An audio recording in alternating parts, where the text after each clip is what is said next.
ازل ہی سے خدا نے اپنے کلمے کو دنیا کے لیے باعث برکت بنایا، لیکن اس عالم ہست و بود میں ایک اور طاقت بھی ہے جس کو شیطان یا ابلیس کہا جاتا ہے۔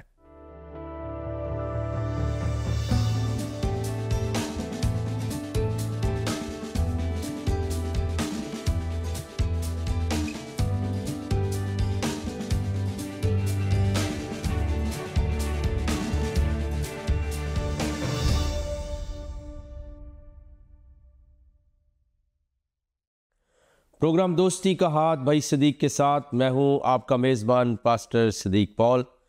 آپ سبوں کی خدمت میں سلام، شالوم اور السلام علیکم۔ اپنے آج کے پروگرام کا آغاز اس دعائے خیر کے ساتھ کرتے ہیں کہ آپ جہاں کہیں پر بھی ہوں سلامتی کے ساتھ ہوں اور خدا تعالیٰ کی ذات قدوس آپ کو بہت برکات سے نوازے اور آپ ہمیشہ اس کے حفظ و ایمان میں رہیں۔ ناظرین، ہم آپ کے بے حد مشکور ہیں کہ آپ ہمارے پروگرام کے ساتھ بے حد اور والہانہ محبت رکھتے ہیں اور اپنی دعاؤں میں ہمیشہ ہمیں یاد رکھتے ہیں۔ آج میں اپنے ناظرین کے لیے انتہائی بہت ہی اہم اور بہت ہی مدلل موضوع لے کر حاضر ہوا ہوں، اور یہ موضوع آپ کو یقیناً چونکا بھی دے گا اور آپ کو متوجہ بھی رکھے گا۔ یہ ایک طویل موضوع ہوگا اور جس گفتگو کو ہم سننے کے لیے جا رہے ہیں اس کے 2 حصے ہوں گے۔ آج پہلے حصے کا پارٹ 1 کا پہلا پروگرام ہم آپ کی نظر کر رہے، اور آج کے موضوع کا نام ہے شیطان اور اسلام۔ اب چونکہ بظاہری طور پر یہ موضوع آپ کو عجیب نظر آئے گا کہ شیطان اور اسلام، یقینی طور پر یہی موضوع ہم آپ کی خدمت میں پیش کرنے کے لیے جا رہے ہیں، اور اس موضوع کا نام ہماری اپنی طرف سے نہیں ہے، بلکہ ہمیشہ آپ کو میری عادت کا پتہ ہے اور میرے حسن اخلاق کا بھی پتہ ہے کہ میں کوشش کرتا ہوں کہ میں اپنی طرف سے کچھ نہ کہوں، لیکن بہت زیادہ جو گفتگو کا حصہ ہے وہ مدلل ہو، دلیل کے ساتھ ہو، اور اس کی وجہ اور دلیل میں آپ کے ساتھ بیان بھی کر سکتا ہوں۔ آج کے موضوع کا تعلق ایک کتاب سے ہے، اور وہ کتاب میں آپ کے سامنے پیش کرنا چاہتا ہوں۔ یہ ہے وہ کتاب، اس کو آپ دیکھ سکتے ہیں، اور اس کتاب کا نام ہے تازیانہ شیطان، اور تالیف ہے حضرت مولانا احمد سعید دہلوی صاحب کی، اور جو نظر ثانی اس کتاب پر کی ہے وہ ہے معراج محمد بارک صاحب نے۔ اور پھر یہ کتاب قدیمی کتب خانہ بامقابل آرام باغ کراچی سے چھپی ہے، اور اس کتاب کے حوالے سے ہی ہم نے اپنے موضوع کو چنا ہے، اور موضوع ہے شیطان اور اسلام۔ اب اس کے اندر جو مؤلف ہے، مصنف نہیں بلکہ مؤلف جو ہے حضرت دہلوی صاحب، وہ کہتے ہیں کہ شیطان کی سوانح عمری، یعنی شیطان کی زندگی کے بارے میں، اس کی عمر کے بارے میں، اس کی ابتدا کے بارے میں، اور اس کے مکر و فریب کی حکایات۔ وہ کہتے ہیں کہ اس کے اندر شیطان کی سوانح عمری اور پھر اس کے مکر و فریب کی حکایات، وہ کہتے ہیں کہ انسان کے لیے یہ عبرت ہوں گی، درس عبرت ہوں گی، اور شیطان کے لیے تازیانہ ہے۔ گویا ایک بہت ہی بڑا موضوع انہوں نے شروع کیا ہے، اور پھر وہ کہتے ہیں کہ شیطان کی نہ صرف سوانح عمری ہے اور اس کے مکر و فریب کی حکایات کو وہ بیان کریں گے، بلکہ وہ ساتھ ساتھ یہ بھی کہتے ہیں کہ انبیاء اولیاء کے ساتھ اس کے کرتوت، یعنی شیطان جو ہے اس نے صرف عام انسانوں کو متاثر نہیں کیا بلکہ انبیاء اور اولیاء کو بھی متاثر کیا ہے، اور اس کے کچھ افعال ایسے ہیں، کچھ کام ایسے ہیں، کچھ گنونے کرتوت ایسے ہیں کہ اس سے مبرہ انبیاء اور اولیاء بھی نہیں ہے۔ اور یہ بات میں اپنی طرف سے نہیں عرض کر رہا، بلکہ جیسے آپ اس کتاب کو کھولیں گے اور یہ اس کا پیج جو ہے یہ جب دیکھیں گے تو اس کے اوپر مؤلف نے یہ لکھا ہے، شیطان کی سوانح عمری، اس کے مکر و فریب کی حکایات، انبیاء و اولیاء کے ساتھ اس کے کرتوت۔ تو یہ میں اپنی طرف سے کچھ نہیں کہہ رہا۔ شیطان اور اسلام کا جو موضوع ہے یہ اس لیے بھی اہم ترین ہے کہ آج اس جدید دور کے اندر جب بھی کوئی غلط بات ہوتی ہے، فرسودہ بات ہوتی ہے، مکر اور فریب کی بات ہوتی ہے، تو بالخصوص آج کے دور میں اور بالعموم انسانی تاریخ میں ہمیشہ ابلیس کا نام لیا جاتا ہے کہ یہ غلط بات، یہ قتل و غارت، یہ مکر اور فریب، یہ فحش حرکات، یہ گنونی اور ضلالت اور گمراہی کی باتیں جو ہیں یہ ابلیس کی طرف سے ہیں۔ اسی بہت ضروری ہے کہ ہم اس کے اوپر گفتگو کریں، اور میرا ایمان یہ ہے کہ آج کا موضوع آپ کو ایک تو جو کچھ بھی شیطان کے بارے میں اسلام نے بیان کیا ہے وہ آپ کے سامنے لائے گا، اور دوسرا معلومات آپ کے پلے میں ڈالے گا تاکہ آپ لوگوں سے بات کر سکیں، اور بالخصوص اہل اسلام سے، اپنے مسلمان بہنوں بھائیوں دوستوں سے بھی گفتگو کر سکیں۔ الٹیمیٹلی بہت کچھ جو ہم سنیں گے یا سنایا جاتا ہے اہل اسلام کی طرف سے، اس کے دو حصے ہم کر لیں تو بات زیادہ اچھے طریقے کے ساتھ سمجھ میں آئے گی۔ یعنی دو طرح کا اسلام ہے، اور اس کے اوپر ڈاکٹر غلام جلانی برق کی کتابیں بھی ہیں، 2 قرآن 2 اسلام۔ لیکن میں اسلام کی طرف آؤں گا چونکہ موضوع ہے شیطان اور اسلام۔ تو 2 طرح کے اسلام ہیں، ایک کو ہم ٹریڈیشنل یعنی روایتی اور ثقافتی اسلام کہتے ہیں، اور دوسرا ہے ٹیکسچول اسلام، جو کہ ٹیکسٹ کے اندر لکھا ہے، جو کہ قرآن شریف کے اندر لکھا ہے، وہ اسلام۔ اور جب ہم روایتی یا ثقافتی اسلام کو لیتے ہیں اور پھر ٹیکسچول اسلام کو جو کتاب کے اندر لکھا ہے، تو وہ دونوں میں بہت زیادہ فرق نظر آتا ہے۔ تو بہت زیادہ باتیں جو ہوں گی وہ چونکہ مولانا صاحب نے خود اپنی اس کتاب تازیانہ شیطان کے اندر یہ خود سے لکھا ہے کہ انبیاء و اولیاء کے ساتھ اس کے کرتوت۔ اب جو کچھ بھی ہوگا وہ ہماری طرف سے نہیں ہے، کیونکہ ایک مسیحی خادم ہوتے ہوئے، خداوند یسوع مسیح کا پیروکار ہوتے ہوئے، ہم انبیاء کرام پر بھی ایمان رکھتے ہیں، لیکن تاجدار انبیاء اور تمام نبیوں میں سے کونے کے سرے کا پتھر جو ہے، اور سارے نبیوں سے اوپر جو ہے، جناب حضرت خداوند یسوع المسیح کی ذات گرامی ہے۔ ان کا پیروکار ہوتے ہوئے میں نے ہمیشہ کوشش کی ہے کہ اپنی بات کے لیے دلیل لاؤں، اور دلیل اگر میں نہ لاؤں تو پھر یہ بات قابل توجہ نہ رہے گی۔ اور دوسری بات یہ ہے کہ چونکہ اہل اسلام اکثر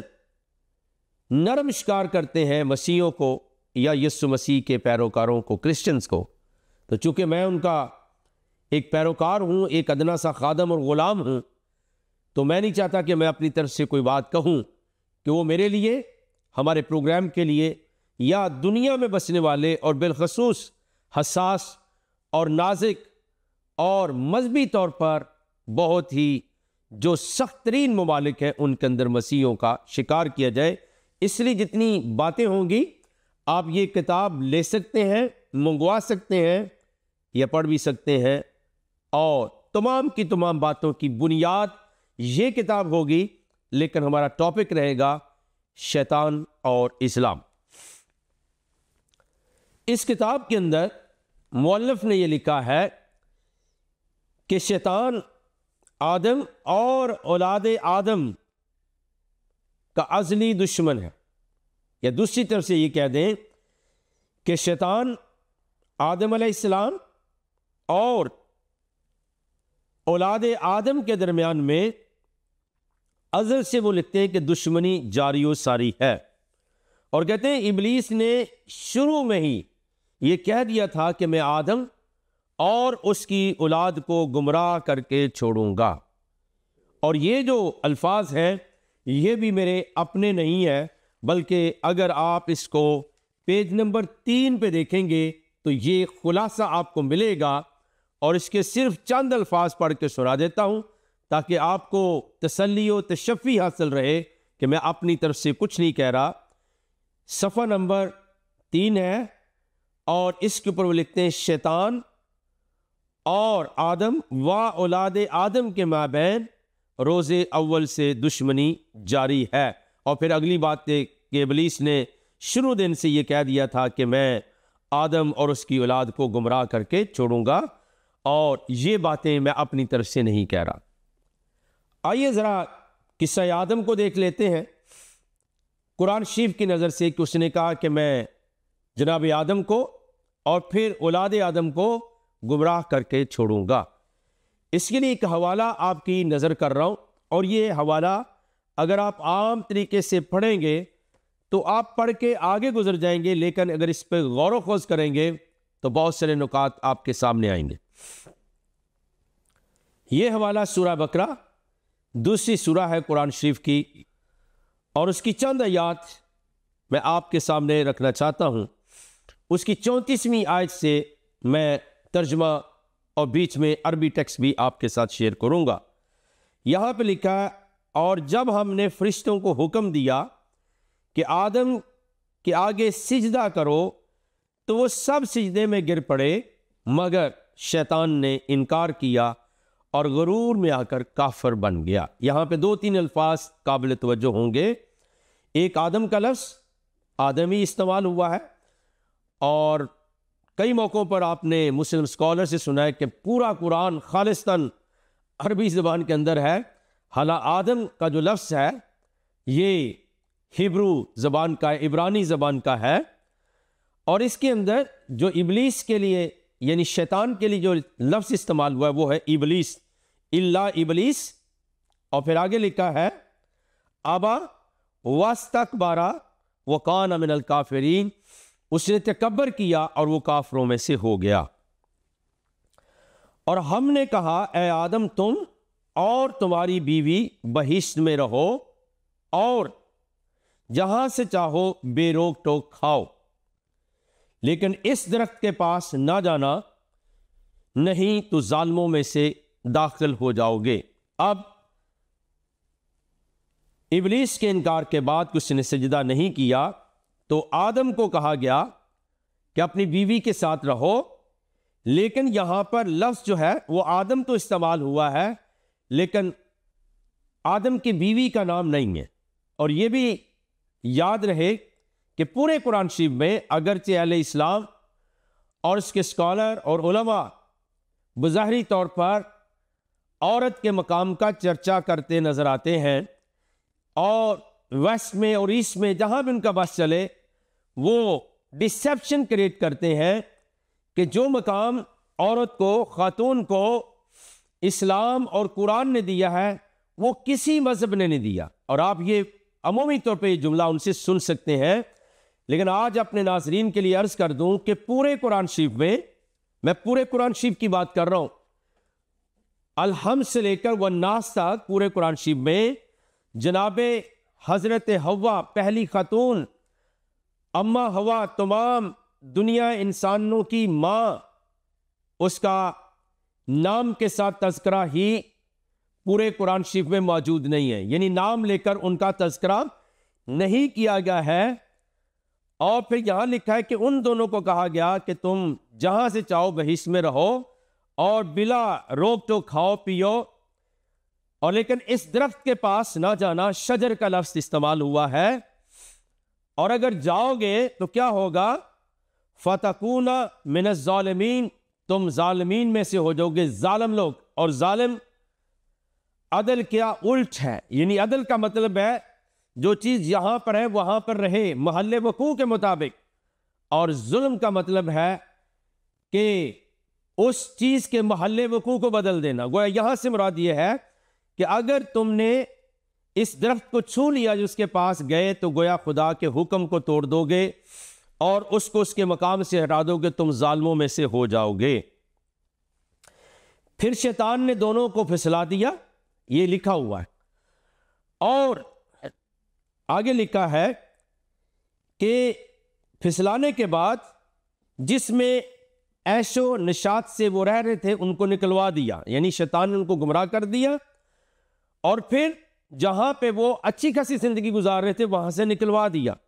تب ہم نے حکم دیا کہ بہشت بری سے چلے جاؤ، تم ایک دوسرے کے دشمن ہو، اور تمہارے لیے زمین میں ایک وقت تک ٹھکانہ اور معاش مقرر کر دیا گیا ہے۔ یہ جی حکم ہوا ہے کہ شیطان نے ان کو پھسلا دیا، فَأَزَلَّهُمَا الشَّيْطَانُ عَنْهَا فَأَخْرَجَهُمَا مِمَّا كَانَ فِيهِ، تو ان دونوں کو پھر ہم نے وہاں سے نکلوا دیا، اور لکھا ہے کہ بَعْضُكُمْ لِبَعْضٍ عَدُوًّا، ان کے درمیان عداوت ڈال دی، دشمنی ڈال دی، جیسے مولانا صاحب نے اپنی کتاب میں لکھا کہ وہ ازل سے ہی ایک دوسرے کے دشمن ہیں۔ لیکن یہاں حیران کن بات یہ ہے کہ جنت سے نکالنے کے بعد کہا کہ تم کو نکال دیے، یہاں سے نکل جاؤ، پھر آدم نے اپنے پروردگار سے کچھ کلمات سیکھ لیے اور معافی مانگی تو اس نے ان کا قصور معاف کر دیا، بے شک وہ معاف کرنے والا اور صاحب رحم ہے۔ ہم نے فرمایا کہ تم سب یہاں سے اتر جاؤ، جب تمہارے پاس میری طرف سے ہدایت پہنچے تو اس کی پیروی کرنا، جنہوں نے میری ہدایت کی پیروی کی ان کو نہ کچھ خوف ہوگا اور نہ وہ غمناک ہوں گے۔ اب توجہ طلب جو نکات ہیں وہ یہ ہیں کہ پہلے آدم جو پیدا کیا گیا خدا کی طرف سے، اس کو ابلیس نے سجدہ نہیں کیا، وہ کافر ہو گیا، متکبر ہو گیا۔ پھر اس دونوں کو، آدم اور اس کی بیوی کو، وہ پھسلاتا ہے، بہکاتا ہے، اور ہوتا کیا ہے کہ وہ وہاں سے نکال دی جاتے ہیں، تم ایک دوسرے کے دشمن ہو۔ اور پھر نکالے جانے کے بعد قرآن کے مطابق لکھا ہے فَأَخْرَجَهُمَا، ان سے نکال دیے گئے، پھر آدم نے اپنے پروردگار سے کچھ کلمات سیکھ لیے اور معافی مانگی تو ان کا قصور معاف کر دیا گیا۔ پھر آگے لکھا، ہم نے فرمایا تم سب یہاں سے اتر جاؤ۔ اب بات یہ ہے جی کہ قرآن کا اپنا بیان ہے، میں اپنی طرف سے کچھ نہیں کہہ رہا، اور یہ تمام واقعات سورہ بقرہ کی آیت نمبر 34 سے لے کر اگر آپ آیت نمبر 38 تک پڑھیں گے تو آپ کو یہ سارا مضمون مل جائے گا، اور ہمارا موضوع ہے شیطان اور اسلام۔ تو یہاں آپ دیکھیے کہ آدم نے کلمات بھی سیکھ لیے، پھر معافی بھی مانگ لی، اور ان کی توبہ قبول بھی کر لی گئی، پھر بھی ان کو وہاں سے نکال دیا گیا۔ لیکن بائبل مقدس خداوند کے کلام کے اندر اس طرح کی بات نہیں ملتی، اس لیے نہ صرف آدم علیہ السلام نے، جس کو روایتی اسلام کے ماننے والے چھپاتے ہیں، جنہیں تمام انبیاء معصوم عن الخطا و گناہ ہیں، اور بعض دفعہ تو وہ اولیاء کو بھی اس صف میں شامل کر لیتے ہیں، لیکن ایسا نہیں ہے۔ تو بائبل مقدس کے مطابق جب انہوں نے یہ بات کی تو واقعتاً انہوں نے غلطی کی، انہوں نے گناہ کیا، اور اس کے سبب سے زمین خراب ہو گئی، اور پھر وہ گناہ نہ صرف ان تک رہا بلکہ نسل انسانی کے اندر سرایت کر گیا، پھیل گیا، اور ان میں موجود ہے۔ اس لیے ہر انسان کو توبہ کی ضرورت ہے۔ اب توبہ کے اوپر بائبل مقدس کا بہت واضح مفہوم ہے۔ اگر توبہ آدم نے کر لی تھی تو پھر جنت سے کیوں نکالے گئے؟ اور آج تک ہم سب ان کی اولاد ہوتے ہوئے جنت سے باہر کیوں ہیں؟ کیوں جنت کے لیے ہر انسان تگودو کر رہا ہے؟ اور بالخصوص ہمارے مسلمان بہن بھائی، دوست عزیز، وہ بہت زیادہ کرتے ہیں، کیونکہ وہاں حوریں ملیں گی، وہاں جنت میں شہد ہوگا، دودھ ہوگا، اور شراب کی نہر بھی ہوگی، اور بہت کچھ ہوگا۔ اس کے لیے الگ سے موضوع سنایا جا سکتا ہے، پڑھایا جا سکتا ہے، اور میں ضرور کوشش کروں گا، اور اس موضوع کا نام ہوگا جنت کے حسین مناظر۔ اس کے اوپر ایک کتاب بھی لکھی ہوئی ہے کسی مولانا صاحب نے، وہ بھی زیر بحث آئے گی، لیکن آج نہیں۔ تو بائبل مقدس توبہ کے اوپر واضح ہے کہ توبہ کرو، رجوع لاؤ، تاکہ تمہارے گناہ مٹائے جائیں۔ لیکن یہ کیسی توبہ تھی کہ آدم علیہ السلام نے توبہ بھی کر لی اور پھر بھی ان کو جنت سے نکلنا پڑا۔ بہرکیف ہم نے یہ پہلا جو ہے وہ تفصیل پڑھ کے آپ کو سنائی ہے کہ کہاں پر قرآن شریف کی پہلی صورتوں میں ابتدا میں سورہ بقرہ میں شیطان کا ذکر ہے، آدم کا ذکر ہے، ان کے نکلنے کا ذکر ہے اور دشمنی کا ذکر ہے۔ ٹھیک ہے جی، آئیے تھوڑا سا اور آگے بڑھتے ہیں اور سورہ الاعراف کے اندر چلتے ہیں۔ یہ 7ویں سورہ ہے قرآن شریف کی اور اس کی 11ویں آیت سے لے کر 17ویں آیت تک۔ سورہ الاعراف یہ 7ویں سورہ ہے قرآن شریف کی اور اس کی 11ویں آیت سے میں آپ کے لیے پڑھوں گا اور آپ بغور اس کو سن سکتے ہیں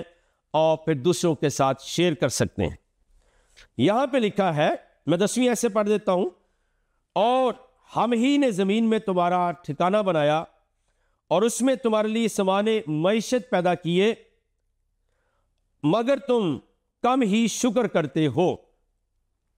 اور ہم نے تم کو ابتدا ہی میں مٹی سے پیدا کیا، پھر تمہاری، غور سے سنیے، شکل و صورت بنائی، اور پھر فرشتوں کو حکم دیا کہ آدم کے آگے سجدہ کرو، تو سب نے سجدہ کیا، لیکن ابلیس نے کہ وہ سجدہ کرنے والوں میں شامل نہ ہوا۔ خدا نے فرمایا، جب میں نے تجھ کو حکم دیا تو کس چیز نے تجھے سجدہ کرنے سے باز رکھا؟ اس نے کہا، میں اس سے افضل ہوں۔ غور کے ساتھ سنیے، اس سے کہا میں اس سے افضل ہوں، مجھے تو نے آگ سے پیدا کیا اور اسے مٹی سے بنایا۔ فرمایا، تو بہشت میں سے اتر جا، تجھے شایع نہیں کہ یہاں غرور کرے، پس نکل جا، تو ذلیل ہے۔ اور اس کے لیے لفظ آیا ہے، انکا من الصاغرین، تو ذلیل ہے، تو یہاں سے نکل جا۔ یہ مکالمہ ہے اللہ اور شیطان کے درمیان میں۔ شیطان کیا کہتا ہے؟ اس نے کہا کہ مجھے اس دن تک مہلت عطا فرما جس دن لوگ قبروں سے اٹھائے جائیں گے۔ فرمایا، اچھا، تجھ کو مہلت دی جاتی ہے۔ پھر شیطان نے کہا، مجھے تو نے ملون کیا ہے، میں بھی تیرے سیدھے رستے پر ان کو گمراہ کرنے کے لیے بیٹھوں گا، پھر ان کے آگے سے اور پیچھے سے، دائیں سے اور بائیں سے غرض ہر طرف سے آؤں گا اور ان کی راہ ماروں گا، اور تو ان میں اکثر کو شکر گزار نہیں پائے گا۔ اللہ نے کہا، فرمایا، نکل جا یہاں سے مردود، جو لوگ انہی میں سے تیری پیروی کریں گے ان کو اور تجھ کو جہنم میں ڈال کر تم سب سے جہنم کو بھر دوں گا۔ اور یہاں لکھا ہے، لا املأن جہنم منکم اجمعین، میں جہنم کو بھر دوں گا۔ اور پھر کہتے ہیں، اور ہم نے آدم سے کہا، تم اور تمہاری بیوی بہشت میں رہو سہو، اور جہاں سے چاہو جو چاہو نوش جان کرو، مگر اس درخت کے پاس نہ جانا ورنہ گنہگار ہو جاؤ گے۔ یہ دوسری بار لفظ ظالمین آیا ہے کہ اگر تم اس درخت کے پاس گئے، ولا تقربا، یعنی قریب نہ جانا، ہذہ الشجرۃ فتکون من الظالمین، تم ظالموں میں سے ہو جاؤ گے۔ تو شیطان دونوں کو بہکانے لگا، ٹھیک ہے جی، تاکہ ان کے ستر کی چیزیں جو ان سے پوشیدہ تھیں کھول دے، اور کہنے لگا، تم کو تمہارے پروردگار نے اس درخت سے صرف اس لیے منع کیا کہ تم فرشتے نہ بن جو یا ہمیشہ جیتے نہ رہو۔ اور ان سے کہا، قسم کھا کر کہا کہ میں تمہارا خیر خواہ ہوں۔ غرض مردود نے دھوکہ دے کر ان کو کیا کر دیا؟ اپنی طرف کھینچ ہی لیا۔ جب انہوں نے اس درخت کے پھل کو کھا لیا تو ان کے ستر کی چیزیں کھل گئیں، اور وہ بہشت کے درختوں کے پتے توڑ توڑ کر اپنے اوپر چپکانے اور ستر چھپانے لگے۔ تب ان کے پروردگار نے ان کو پکارا کہ میں نے تم کو اس درخت کے پاس جانے سے منع نہیں کیا تھا اور جتا نہیں دیا تھا کہ شیطان تمہارا کھلا دشمن ہے؟ دونوں عرض کرنے لگے، پروردگار، ہم نے اپنی جانوں پر ظلم کیا، اور اگر تو ہمیں نہیں بخشے گا اور ہم پر رحم نہیں کرے گا تو ہم تباہ ہو جائیں گے۔ خدا نے فرمایا، تم سب بہشت سے اتر جاؤ، اب سے تم ایک دوسرے کے دشمن ہو اور تمہارے لیے خاص وقت تک زمین پر ٹھکانا اور زمین کا سامان کر دیا گیا ہے۔ تو گویا یہ بھی قصہ آدم ہے جو آپ نے سورہ الاعراف کے حوالے سے سنا ہے کہ وہاں پر بھی یہی بیان کیا گیا ہے کہ شیطان آدم کا دشمن ہے، اس نے اس کو بہلا دیا، پھسلا دیا، اور پھر وہ کہتے ہیں کہ ایک دوسرے کے اوپر انہوں نے جو ہے وہ دشمنی کو اپنے اندر لے لیا، جو کہ آج تک جاری ہے۔ اور پھر انہوں نے کہا ہے اے خدا ہم ظالموں میں سے ہو جائیں گے، ہمیں معاف کر دے۔ اور پھر انہوں نے لکھا ہے وَإِن لَمْ تَغْفِرْ لَنَا وَتَرْحَمْنَا لَنَكُونَنَّ مِنَ الْخَاسِرِينَ، مغفرت کی دعا کی کہ اگر تو نے ہمیں نہ بخشا، اگر گناہ ہی نہیں کیا ہے تو بخشش کون سی، توبہ کون سی؟ اور ظالموں میں سے ہونا، گاٹا کھانے والوں میں سے ہونا کس طور سے بیان کیا جاتا ہے؟ تو یہ بھی ایک بیان ہے قرآن نے اپنے اندر رکھا ہے اور آپ کے ساتھ شیئر کر رہا ہوں۔ پھر ایک اور آیت ہم دیکھتے ہیں سورہ فاطر کی، یہ 35ویں سورہ ہے قرآن شریف کی، اور اس کی آیت نمبر جو ہے وہ میں آپ کے ساتھ شیئر کروں گا 5 اور 6۔ 35ویں سورہ ہے قرآن شریف میں، سورہ فاطر، اور اس کی 2 آیات آپ کے ساتھ شیئر کروں گا۔ اس سے بھی آپ کو کافی اندازہ ہو جائے گا کہ یہ جو معاملہ ہے قرآن کے اندر یہ بیسیکلی ہے کیا، اور شیطان اور اسلام ہمارا آج کا ٹاپک ہے۔ تو وہاں 5ویں اور 6ٹھی آیت میں لکھا ہے کہ شیطان تمہارا دشمن ہے، تم بھی اسے دشمن ہی سمجھو، وہ اپنے پیروکاروں کے گروہ کو بلاتا ہے تاکہ وہ دوزخ والے ہو جائیں۔ جنہوں نے کفر کیا ان کے لیے سخت عذاب ہے، جو ایمان لائے عمل نیک کرتے رہے تو ان کے لیے بخشش اور بڑا ثواب ہے۔ اور پھر 5ویں آیت میں لکھا ہے کہ لوگوں خدا کا وعدہ سچا ہے تو تم کو دنیا کی زندگی دھوکے میں نہ ڈال دے، اور شیطان فریب دینے والا تمہیں فریب دے۔ یہ میرے عزیزو آج کے اس پروگرام کے اختتام تک باتیں ہیں شیطان اور اسلام کے متعلق۔ آئیے ہم دعا مانگیں۔ رب کائنات آسمانی روحانی خدا میں برکت دیجئے اور ہم سب کے ساتھ ہو، یسوع مسیح کے نام کے وسیلے سے مانگتے اور پاتے ہیں، آمین ثم آمین۔ دیکھتے رہیے گا پروگرام دوستی کا ہاتھ بھائی صدیق کے ساتھ۔ بہت شکریہ۔